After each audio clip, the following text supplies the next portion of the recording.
Abram suas Bíblias ao livro de 1 Pedro, capítulo 2, a partir do versículo 18. Primeira carta do apóstolo Pedro, capítulo 2, a partir do verso 18. Diz assim: servos, sujeitai-vos com todo temor aos vossos senhores, não somente aos bons e gentis, mas também os maus. Pois digno de louvor é o fato de alguém suportar tristezas, sofrendo injustamente, por causa da consciência para com Deus. Pois que mérito há em ter de suportar sofrimento, se cometeis pecado e sois esbofeteado por isso? Mas se suportais sofrimento quando fazeis o bem, isso é digno de louvor diante de Deus. Para isso foste chamados. Pois Cristo também sofreu por vós, deixando-vos exemplo para que sigais os seus passos. Ele não cometeu pecado, nem engano algum foi achado na sua boca. Ao ser insultado, não retribuía o insulto. Quando sofria, não ameaçava, mas entregava-se àquele que julga com justiça.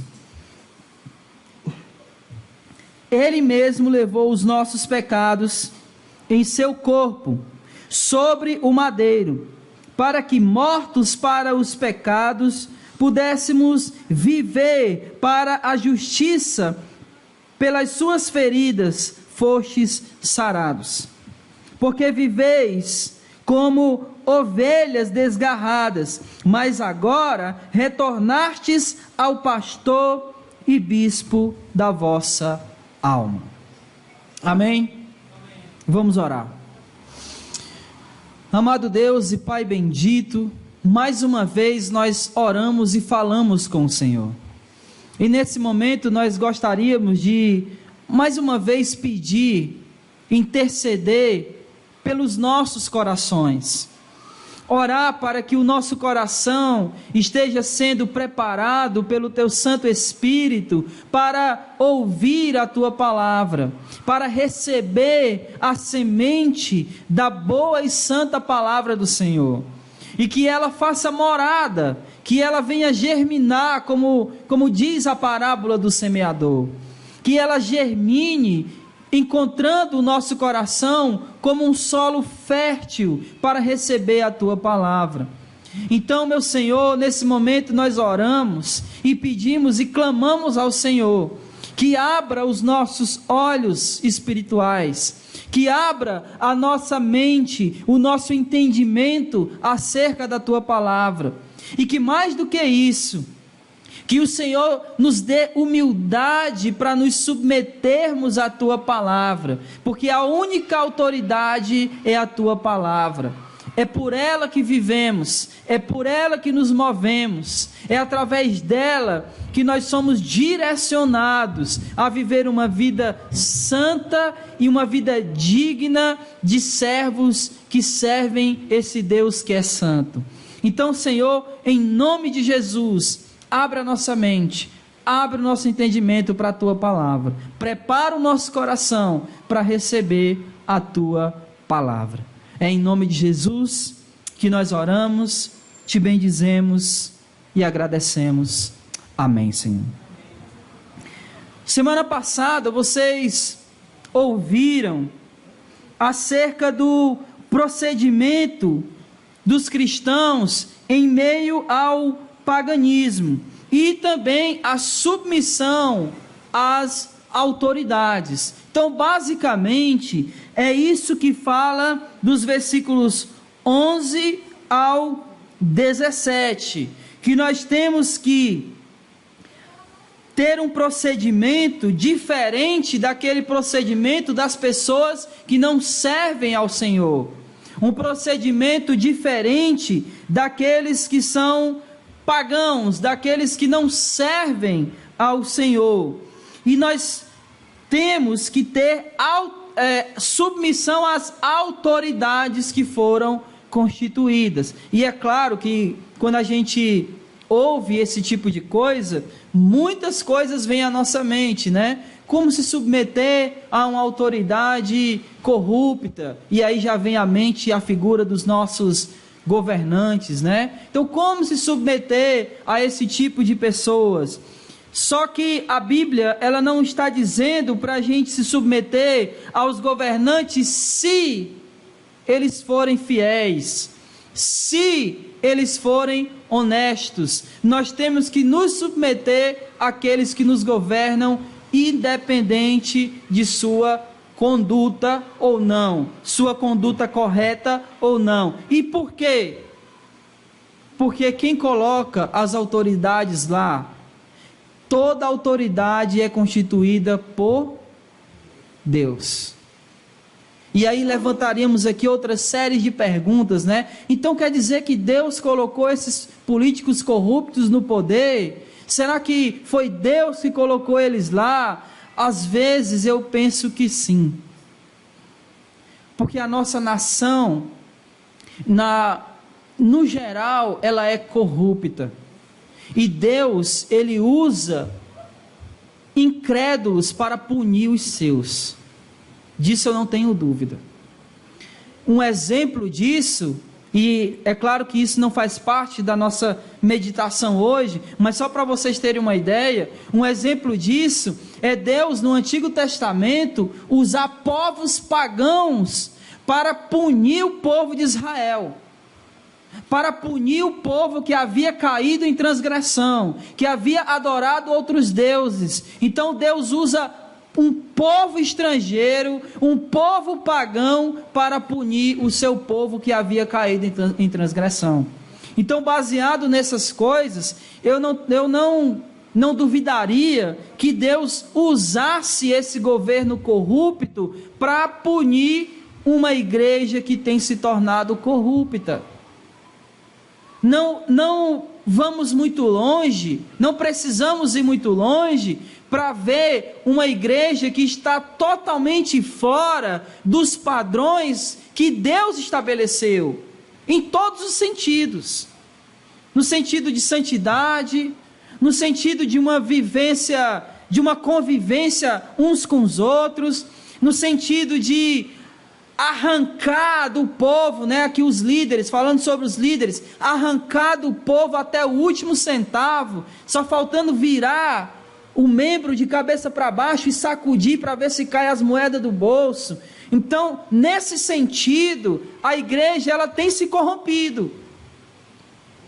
E por ela estar corrupta, é que nós estamos vivendo um país totalmente corrupto.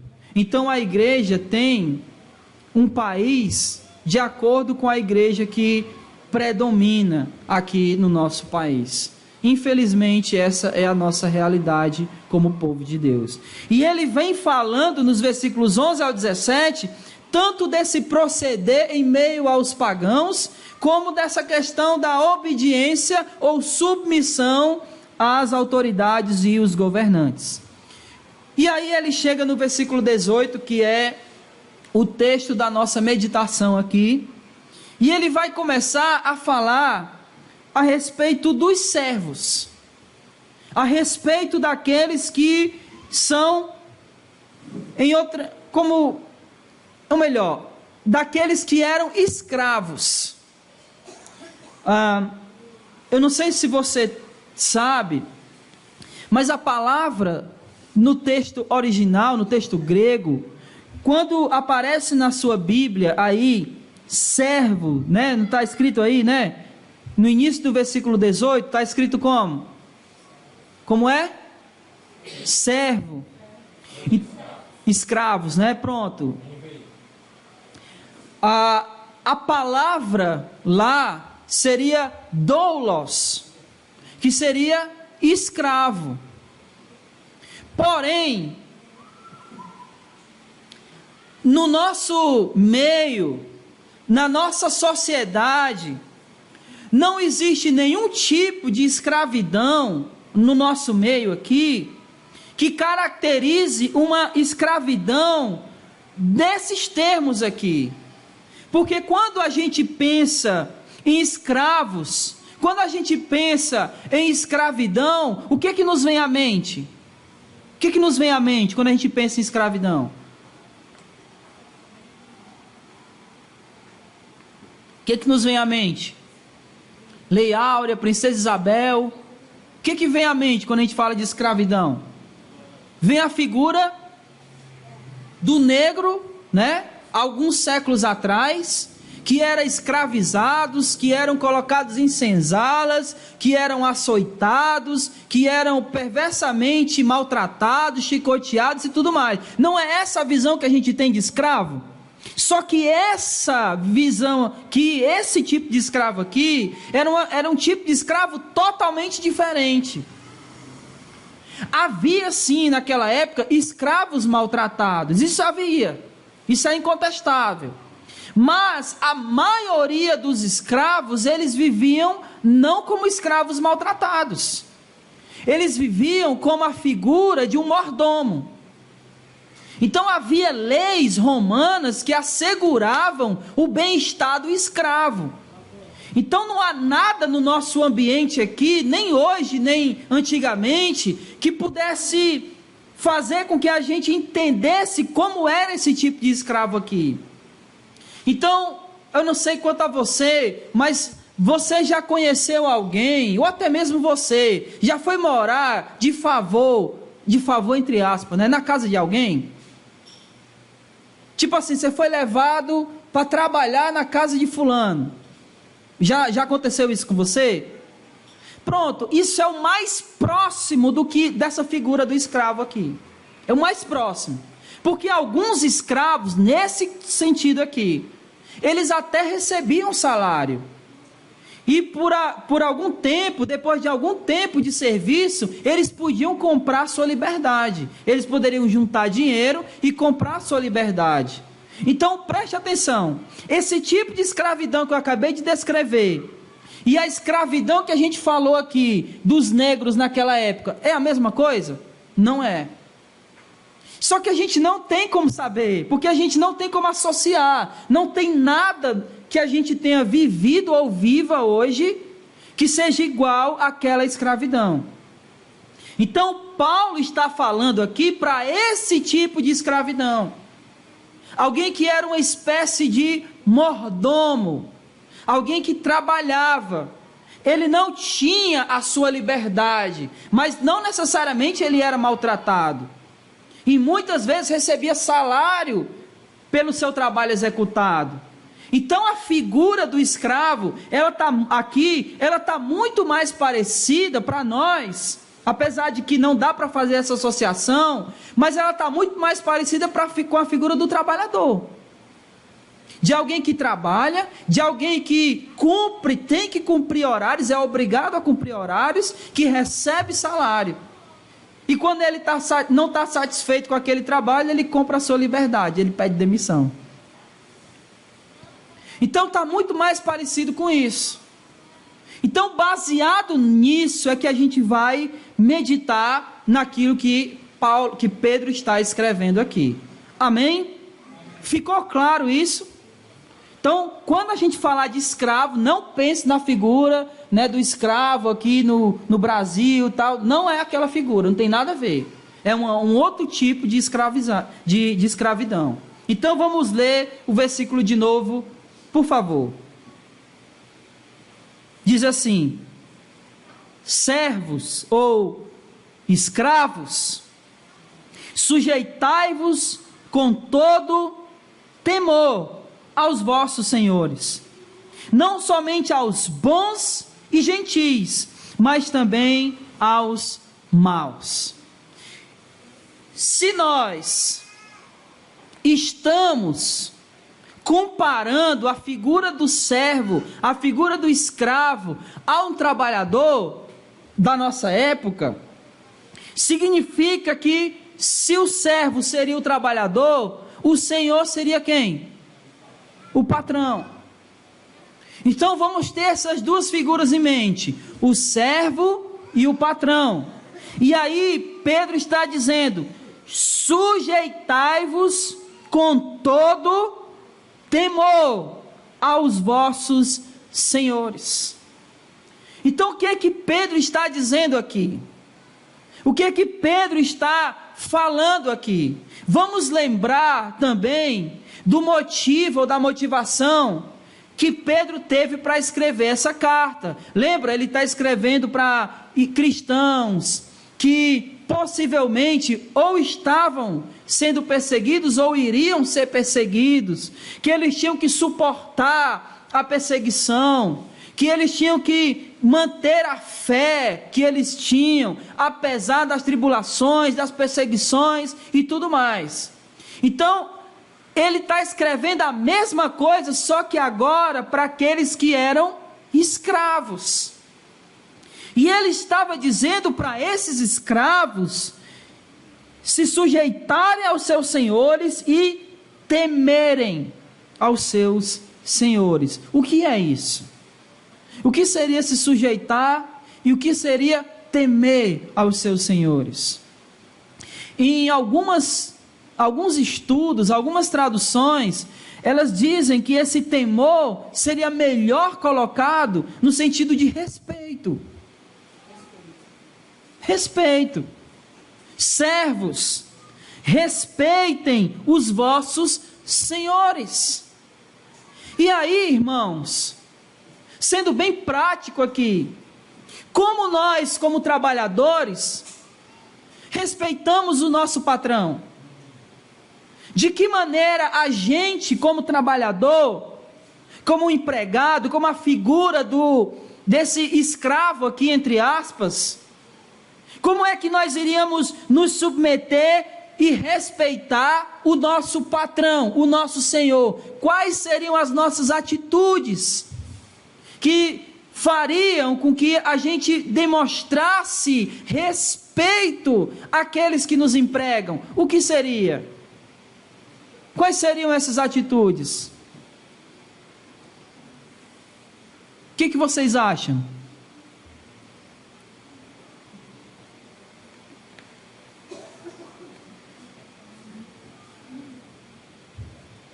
Que hora você entra no seu trabalho? Que horas? Pode falar aí alguém. 9 horas, 6:30. Felipe, 7 horas. 9 horas, 6:30, 7 horas. 8. Presta atenção. Você que entra 9 horas, como é que você respeita seu patrão? Chegando antes de 9 horas. Você que chega às 6:30, que entra às 6:30, como é que você respeita seu patrão? Chegando antes de 6:30, chegando antes de 7, chegando antes de 8. Isso é respeitar o seu patrão, o seu senhor. O nosso problema como cristão, muitas vezes, é que a gente não enxerga esse tipo de coisa como espiritualidade. A gente acha que ser espiritual é somente a gente estar com o olho fechado e cantar. A gente acha que ser espiritual é a gente entrar em transe. Isso não tem nada a ver com espiritualidade. Espiritualidade é eu colocar no meu dia a dia, na minha vida prática, os princípios que Cristo ensina. Isso é espiritualidade. É isso que Paulo quer dizer quando ele diz assim: olha, vivei uma vida no Espírito e não uma vida na carne.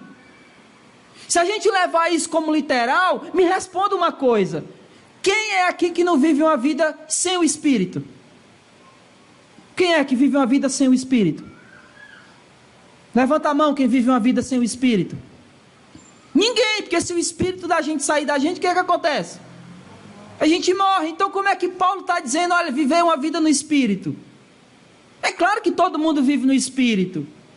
Então se ele não está falando disso, ele está falando de quê? Ele está falando de uma vida onde o nosso padrão de prática é uma vida onde a nossa prática é uma prática guiada pelo Espírito, uma prática daquilo que Jesus nos ensinou e nós, como cristãos, recebemos.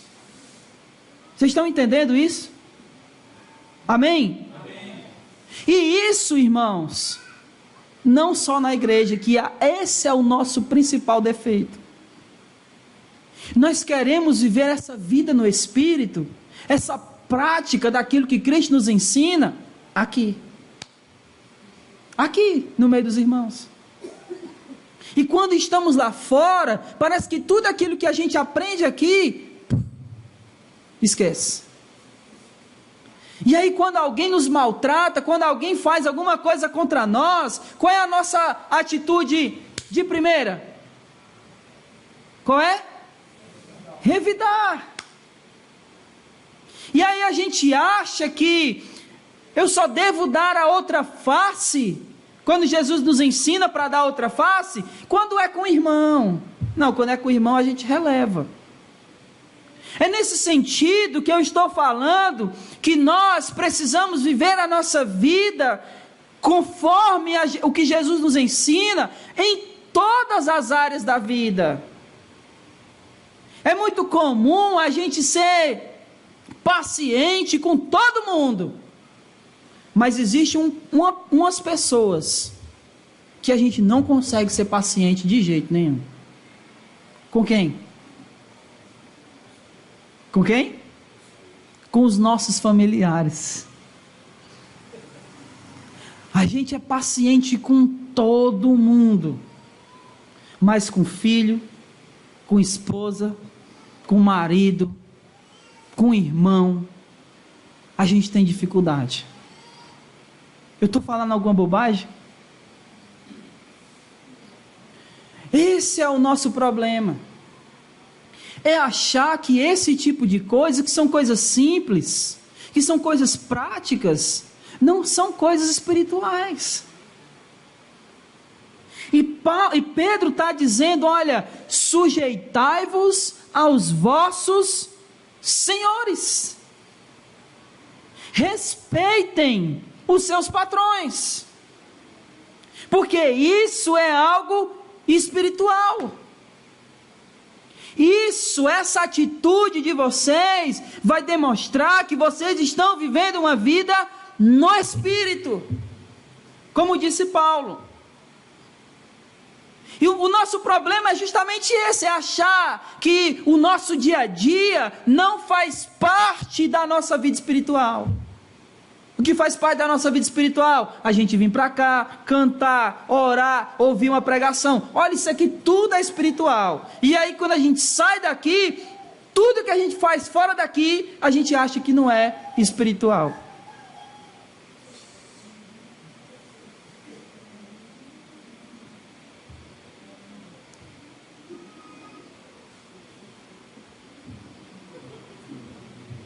Amém? E aí, vem uma outra coisa. Olha só como ele é interessante. Preste atenção. Versículo 18. Olha para o versículo 18 aí. Servos, sujeitai-vos com todo temor, ou seja, com todo respeito aos vossos senhores. Aí preste atenção. Não somente os bons e gentis, mas também os maus. Isso é difícil demais, porque você respeitar um patrão bom, rapaz, é uma bênção. Agora aquele patrão ruim, e você respeitar esse cara, só que você respeita ele, você tem que respeitar ele, não por ele, mas por causa de Jesus. Lembra daquilo que Paulo fala lá em Efésios, e ele repete em Colossenses? Ele diz que nós temos que servir o nosso Senhor, como se nós estivéssemos servindo a quem? A Deus. Então eu vou respeitar esse patrão, se ele for ruim, eu vou respeitar ele, não por causa dele, mas por causa de quem eu sou, e por causa daquele a quem eu pertenço. É por isso que eu vou respeitá-lo, não é por causa dele. E aí, versículo 19, ele vai dizer: pois digno de louvor é o fato de alguém suportar tristeza. Preste atenção, ele termina o versículo 18 dizendo o seguinte, que nós devemos respeitar não somente os bons, mas também os maus. Pois digno de louvor é o fato de alguém suportar tristeza, sofrendo injustamente por causa da consciência para com Deus. Então nós temos que suportar esse tipo de injustiça, esse tipo de sofrimento, de um patrão ruim. Por quê? Porque isso é digno de louvor. Se vocês estão sofrendo, ou estão sendo perseguidos por um patrão ruim, pelo simples fato de você ser cristão, isso é digno de louvor. Eu já falei isso aqui outras vezes, mas não custa nada repetir. Nós temos vivido dias, no meio da igreja, dos evangélicos e tudo mais, onde sofrer é ruim, não é verdade? Né? Todo mundo prega e fala contra, e diz: olha, se você estiver sofrendo, é porque você está em pecado. Se você estiver sofrendo, é porque você tem demônio. Se você estiver sofrendo, é porque você não está sendo fiel no seu dízimo. Não é verdade? Não tem essas coisas. Como se o sofrimento em si fosse uma coisa de todo ruim. E eu já falei aqui mesmo dentro dessa carta de Pedro, que sofrer é algo necessário. Estão lembrados disso? Para que a gente possa ser provado por Deus. Então o que Pedro está aqui falando, ele está praticamente repetindo aquilo que ele já falou, mas com um adendo. Ele está dizendo que aquele que suporta o sofrimento e a tristeza injustamente, ou seja, não porque você está sofrendo uma consequência de um ato que você fez, não, mas você está sendo perseguido e está sofrendo porque você crê em Cristo. Olha o que ele diz no final do versículo 19: por causa da consciência para com Deus. Então, por causa da sua consciência para com Deus, você está sofrendo por causa disso. E esse tipo de sofrimento, diz Pedro, é digno de louvor. É digno de louvor.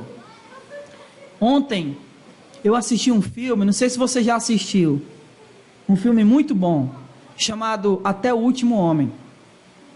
Cara, que filme fantástico, eu nunca tinha assistido. Ele é um adventista do sétimo dia, e ele fez uma promessa para Deus de não pegar mais em arma. Só que ele tinha vontade de servir no exército, e ele vai e se alista, e ele fica em treinamento com outros soldados lá. Só que um dos treinamentos era justamente pegar num rifle para atirar, e ele se nega. E aí o comandante dele dá uma ordem direta para ele, dizendo que ele tinha que pegar no rifle, e ele não ia assinar autorização para ele ir para a guerra, se ele não fizesse o treinamento com a arma. Ele se nega, ou seja, ele descumpriu uma ordem direta do seu superior. O que isso acarreta? Cadeia. E mais do que isso, ele ia ser julgado na corte marcial por traição, porque ele tinha desobedecido uma ordem direta do seu superior. Eu não vou contar o resto do filme. Só vou dizer que ele consegue, não vou dizer como, mas ele consegue uma autorização para ir para a guerra. E ele não dá um tiro em ninguém, mas ele consegue salvar muita gente. E isso é algo... Isso é algo fantástico. Porque nessa parte que ele estava sendo preso injustamente, ele estava sofrendo por quê? Por causa da consciência que ele tinha para com Deus. E a consciência que ele tinha para com Deus fez ele sofrer. Fez ele sofrer. E é desse tipo de coisa que Pedro está falando. Esse tipo de sofrimento, por causa da consciência para com Deus, esse tipo de sofrimento é digno de louvor. Amém? Versículo 20.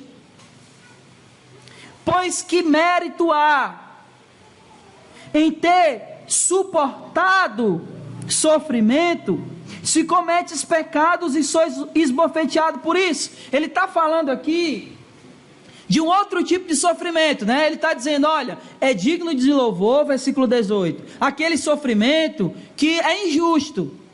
Agora, que mérito há para você se você vai suportar um sofrimento de algo que você mesmo fez? Se você cometeu um pecado e alguém está te punindo, e aí você está sofrendo essa consequência, que mérito tem isso? Mérito nenhum, porque você está sofrendo aquilo que você fez, você está colhendo aquilo que você plantou, então não há mérito nenhum nisso. Versículo 20, mas se suportais sofrimento, quando fazeis o bem, isso é digno de louvor diante de Deus. Amém? Amém? O que ele está dizendo? Que isso, quando ele diz que isso é digno de louvor diante de Deus, o que ele está dizendo é que esse tipo de sofrimento agrada a Deus. De certa maneira, agrada a Deus. Não agrada a Deus o fato de você estar sofrendo, mas agrada a Deus o fato de você estar sofrendo porque está fazendo o que é certo. Você está sofrendo porque você está fazendo o bem. Você não está sofrendo por consequência de algo ruim que você fez, mas você está sofrendo porque você está tentando viver uma vida de acordo com a vontade dele. Então, quando nós vivemos assim e sofremos por causa disso, isso é digno de louvor, isso é agradável a Deus. Deus está se agradando de nós, essa é a frase correta. Deus está se agradando de nós, se nós estamos sofrendo por causa das nossas boas obras. Amém? Amém. Preste atenção. Deixa eu tentar colocar isso de uma maneira mais prática. Uma vez, eu ouvi uma pessoa dizer o seguinte, aliás, a situação era a seguinte, essa pessoa era cristã, quer dizer, eu acho que ainda é. E ela chegou em casa, em frente à casa dela, parou o carro, levantou a mala do carro e começou a colocar louvores bem altos, sabe, naquelas alturas. E aí, alguém chamou a polícia, porque ela estava ouvindo o som muito alto. Aí o que ela disse? Estou sendo perseguido. Não, você não está sendo perseguido. Você está sofrendo as consequências do seu ato ruim. Porque não é porque é um louvor que você pode ouvir estrondando os ouvidos de todo mundo. Tem gente que não gosta. E quando você faz algo que ninguém gosta, você está incomodando. Então, se alguém chamou a polícia para você por causa disso, você não está sofrendo perseguição. Você está sendo chato para os seus vizinhos. Então é nesse sentido aqui que Pedro está dizendo, olha, se você for perseguido, que você seja perseguido por algo bom que você faz, e não porque é consequência de algo ruim que você fez. Porque às vezes a gente sofre mesmo consequências por fazer algo bom. Quem trabalhou ou trabalha em empresa, você sabe que se você for um funcionário que cumpre as coisas à risca, você vai sofrer perseguição dos outros. Porque você vai ser chamado de quê? De babão. Então você vai sofrer perseguição e represália, porque você está praticando aquilo que é correto. E aí, esse tipo de sofrimento é louvável a Deus, porque você está sofrendo, porque você está fazendo o que é certo. Amém? Amém. É disso que Pedro está falando. Versículo 21. Agora aqui é que o negócio fica legal. Ele diz, ele termina dizendo, né, que, mas se suportais sofrimentos, quando faz o bem, isso é digno de louvor diante de Deus. Versículo 21. Para isso foste chamados. Para isso o quê? Para quê?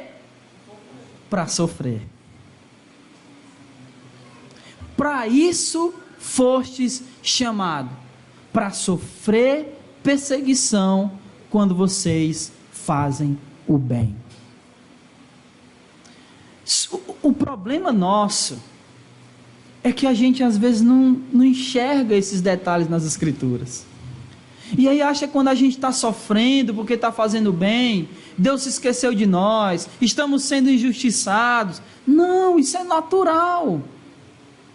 Paulo fala isso para Timóteo: todo aquele que vai viver na prática do bem será perseguido. Jesus fala isso também. Olha, eu sou Senhor e Mestre, e eles me perseguiram. O que vocês acham que vai acontecer com vocês? Porque o discípulo não é maior do que o seu mestre. Se eles me perseguiram, vão perseguir vocês também. Jesus é um exemplo de que alguém que praticou o bem e foi punido por praticar o bem. Ele é um exemplo disso. E Pedro vai falar isso daqui a pouco. Quer ver? 37 anos deitado numa cama. 37 anos deitado numa cama. Jesus disse: levanta, pega o teu leito e anda. O que foi que aconteceu? O cara levantou, pegou o leito e... aos fariseus: não podia, é sábado. Jesus estava sendo punido por quê? Porque fez o bem. Então Jesus é o exemplo de alguém que era perseguido pela prática do bem. Então Pedro está falando justamente isso. Olha, se Jesus foi perseguido por praticar o bem, e vocês são discípulos de Jesus, vocês foram chamados para isso, para sofrer ao praticar boas obras. Então vocês, prestem atenção, vocês não têm que esperar aplausos quando vocês praticam o bem. Vocês têm que esperar perseguição, porque isso é o normal. O mundo não vai olhar para nós e, por causa da nossa vida correta, nos aplaudir. Ele vai nos perseguir, ele vai nos chamar de moralista, ele vai nos chamar de santinho, de certinho, de todo tipo que a gente achar, de todo adjetivo pejorativo. Porque o mundo não nos aplaudirá por praticar o bem. Não vai. Ele vai tentar nos calar. Ele vai tentar nos matar. Vocês lembram da ilustração que foi contada aqui no domingo passado? Do John Wesley sentado num cavalo? Vocês lembram da ilustração que o Flávio contou aqui? Vocês não lembram? John Wesley estava pregando no cavalo, saiu pregando por todo lugar, e ele teve determinado momento que ele para e pensa: rapaz, está todo mundo aceitando minha palavra, será que eu estou pregando? Até agora ninguém me perseguiu, ninguém tentou me bater, ninguém tentou me matar, será que eu estou pregando realmente o evangelho de Jesus verdadeiro? Porque até agora ninguém tentou me fazer nada. Quando ele fechou a boca, passou uma pedra. Aí ele: obrigado, Senhor, porque agora eu sei que eu estou pregando correto. Enquanto, irmãos, nós estivermos praticando aquilo que é correto, seremos perseguidos.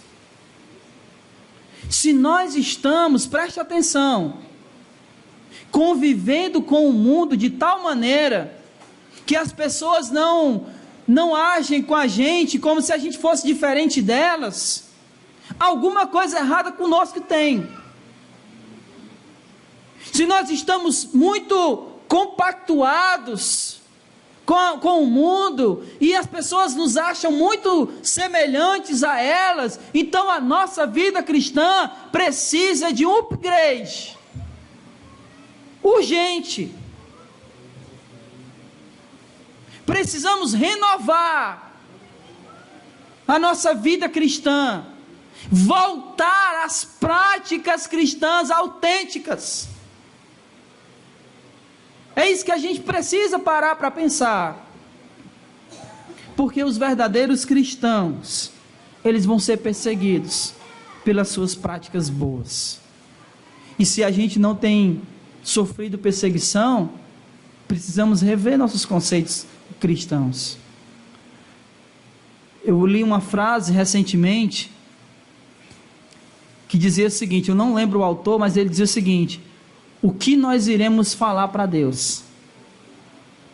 O que nós iremos falar para Deus quando chegarmos diante dele e dissermos que fomos aceitos na maioria dos lugares onde ele foi rejeitado? Você já parou para pensar nisso?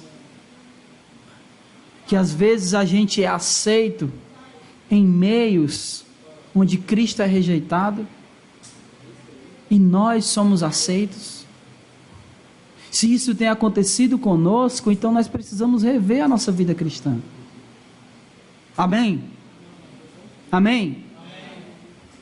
Versículo 21. Para isso foste chamado, pois Cristo também sofreu por vós, deixando-vos exemplo para que sigais os seus passos. Cristo sofreu? Sofreu por quê? Porque praticou boas obras. Então ele nos deixou exemplo. O que a gente tem que fazer? Seguir os passos dele. Amém? Estamos dispostos a sofrer por isso? Pela causa de Cristo? Preste atenção. Não sofrer por coisas erradas, por coisas ruins que a gente faz, não sofrer porque a gente é orgulhoso, não sofrer porque a gente é arrogante, não sofrer porque a gente trata os outros mal, não, mas sofrer porque o nosso procedimento correto, de acordo com aquilo que a palavra de Deus nos ensina, por causa desse procedimento, as pessoas nos perseguem. Então é esse tipo de sofrimento que nós somos chamados a sofrer. Versículo 22. Ele não cometeu pecado, nem engano algum saiu da sua boca. Ao ser insultado, não retribuía o insulto. Quando sofria, não ameaçava, mas entregava-se àquele que julga com justiça. Olha o que ele está dizendo, irmãos. Quando ele era injustiçado, insultado, não retribuía o insulto, não pagava na mesma moeda. Não pagava na mesma moeda. Você foi insultado, você foi magoado, não pague na mesma moeda, porque Cristo não fez isso. Aliás, se ele pagasse na mesma moeda aquilo que você fez contra ele, eu e você estaríamos mortos. Mas ele não pagou as nossas ofensas na mesma moeda. Pelo contrário, ele deu a vida dele por mim e por você, para que eu e você pudesse ser perdoados das nossas ofensas. Então ele está falando isso. Ao ser insultado, não retribuía, ele não ameaçava. Olha, você vai ver, eu vou fazer com você pior do que você fez comigo. Ele não fez isso. Por que a gente quer fazer? Por que a gente quer tratar, pagar na mesma moeda? Alguém nos magoa, alguém nos fere, a gente quer ferir também. Cristo não fez isso. E o que foi que ele fez? Final do versículo 23. Ele entregou aquele a quem julga com justiça. Se alguém lhe feriu, o que é que você faz? O que é que você faz? Entrega a quem? A Deus. Alguém lhe insultou? Entregue a Deus. Alguém lhe ameaçou? Entregue a Deus. Não é você que vai resolver. Não é a sua força, não é a sua mão, não é o seu braço, não é o seu punho. Quem resolve é Deus. Então nós precisamos aprender a viver tal qual Cristo. Ah, mas eu fiz tanto por fulano e ele me decepcionou.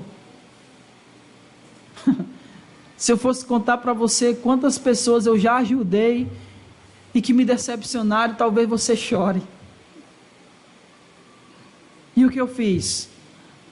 Retribuir na mesma moeda? Graças a Deus não. Senhor, é contigo.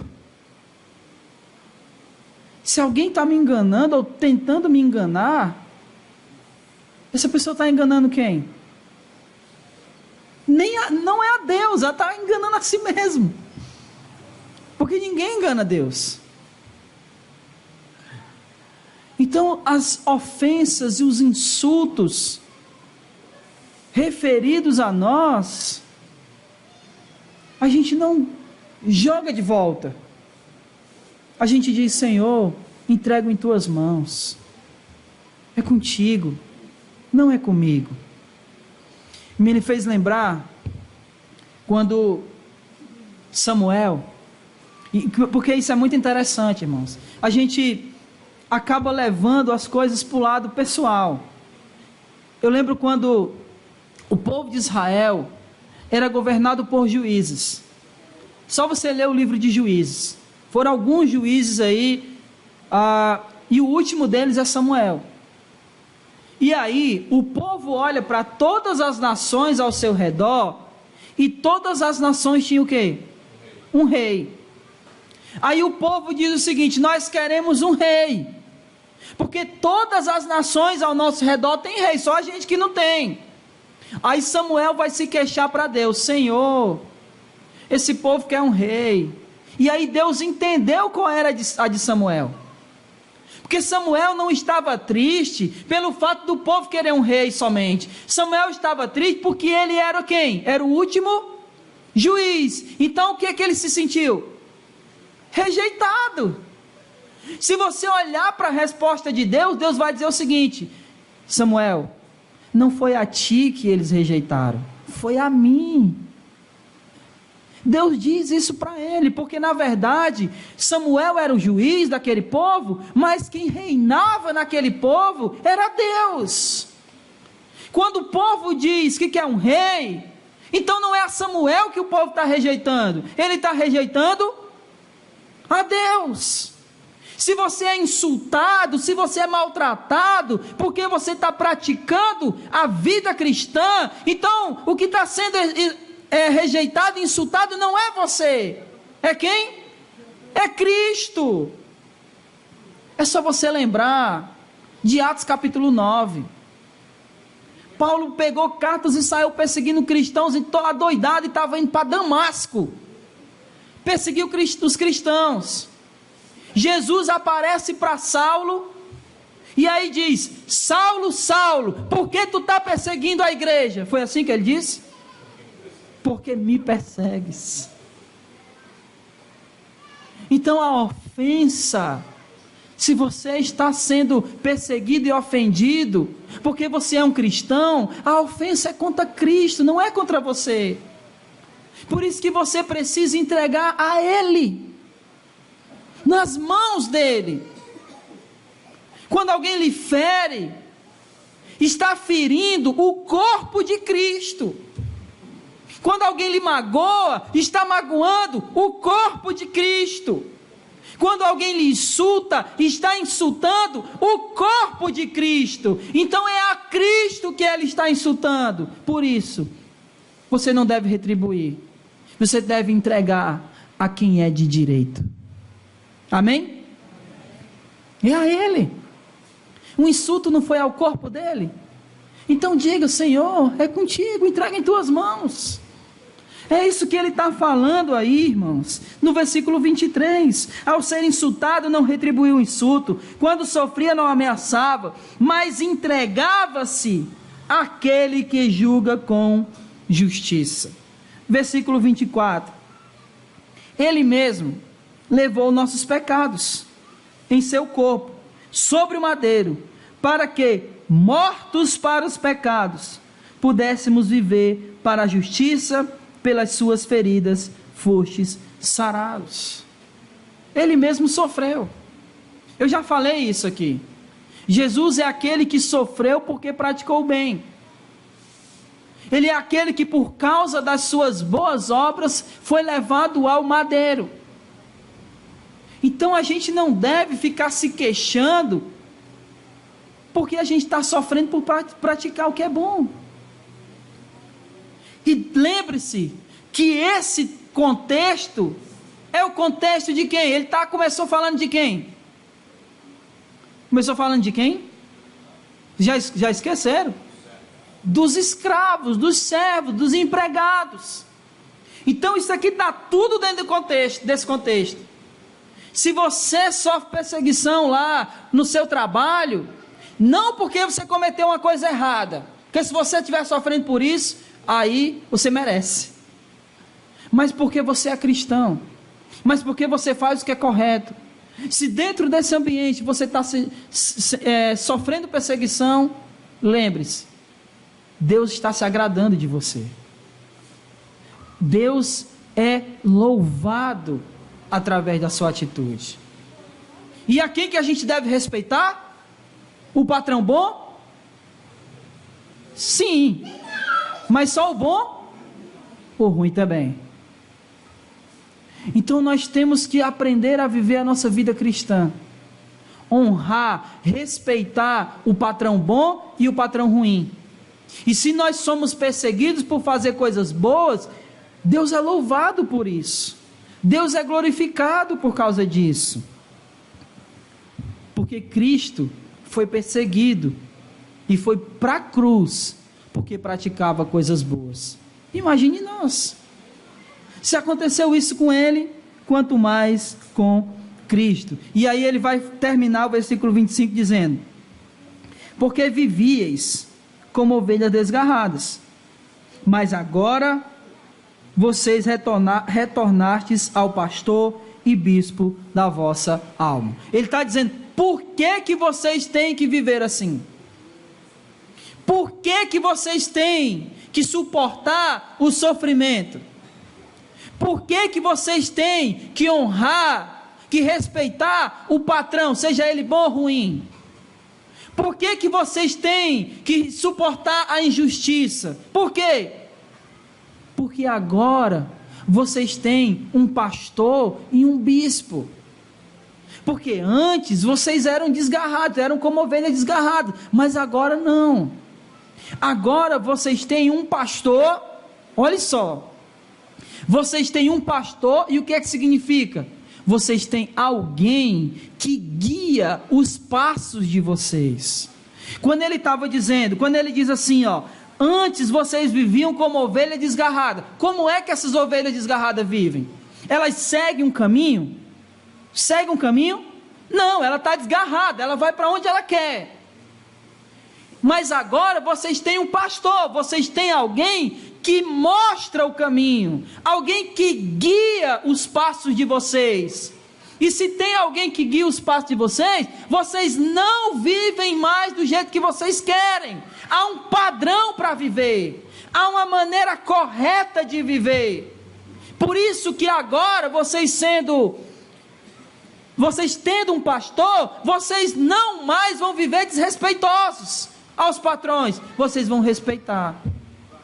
Tendo um pastor, vocês não mais vão retribuir a ofensa, vocês vão suportar a ofensa calado e entregar ela a Deus, porque agora vocês têm alguém que guia os seus caminhos. Mais uma vez, vou repetir, talvez o nosso problema seja que a gente acha que a nossa vida cotidiana, ela não é uma vida que faz parte da nossa espiritualidade. Que chegar atrasado no trabalho não faz parte da nossa espiritualidade. Que faltar ao trabalho não faz parte da nossa espiritualidade. Que tratar alguém na rua, por exemplo, você acorda de manhã e aí vai passando por todo mundo e não dá um bom dia para o seu vizinho. Aí a gente acha que isso não é espiritualidade, mas é. Porque isso faz parte do padrão que nós agora como cristãos, que nós agora que temos um pastor, esse é o padrão estabelecido pelo pastor. Então, se é o padrão da nossa vivência, isso faz parte da nossa espiritualidade. Amém? E a segunda coisa que ele diz: vocês eram ovelha desgarrada, mas agora tem um pastor e tem um quê? Olha só, irmãos. E sabe o que significa a palavra bispo?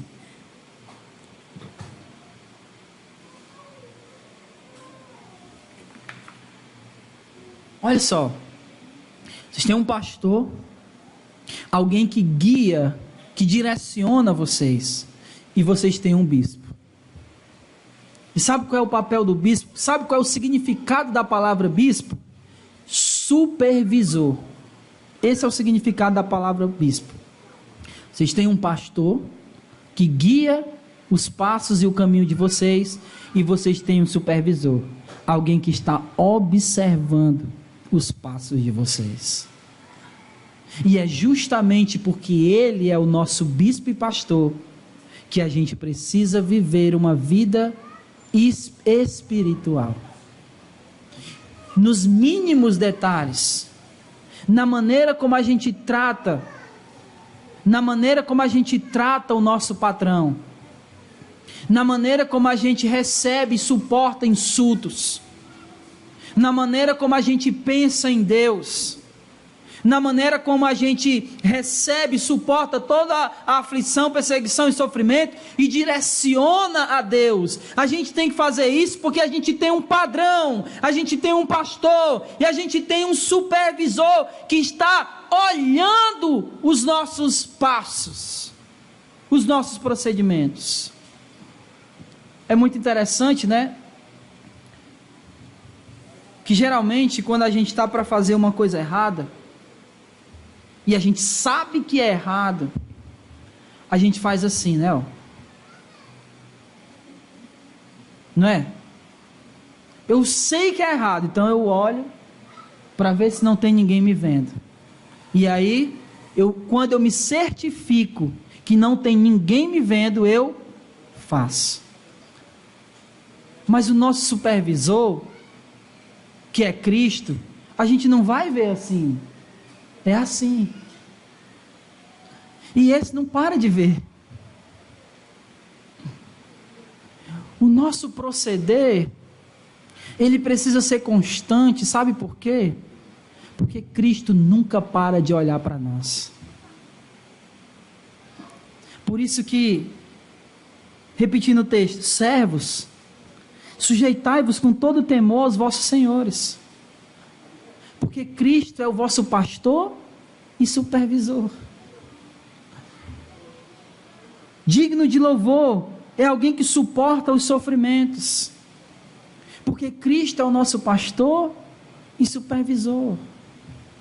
Entendem o que o texto está querendo dizer? Nós temos que viver uma vida digna de alguém que é cristão, nas coisas mais práticas do nosso viver, porque Cristo é o nosso pastor e o nosso supervisor.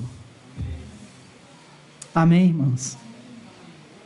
Que possamos entender e aprender sobre isso, que verdadeiramente possamos colocar em prática tudo aquilo que nós temos aprendido nas Escrituras Sagradas, que não sejamos pessoas que apenas escutam, mas pessoas que praticam verdadeiramente a palavra de Deus, para que possamos ser verdadeiros cristãos e Deus seja glorificado com a minha vida e com a sua vida.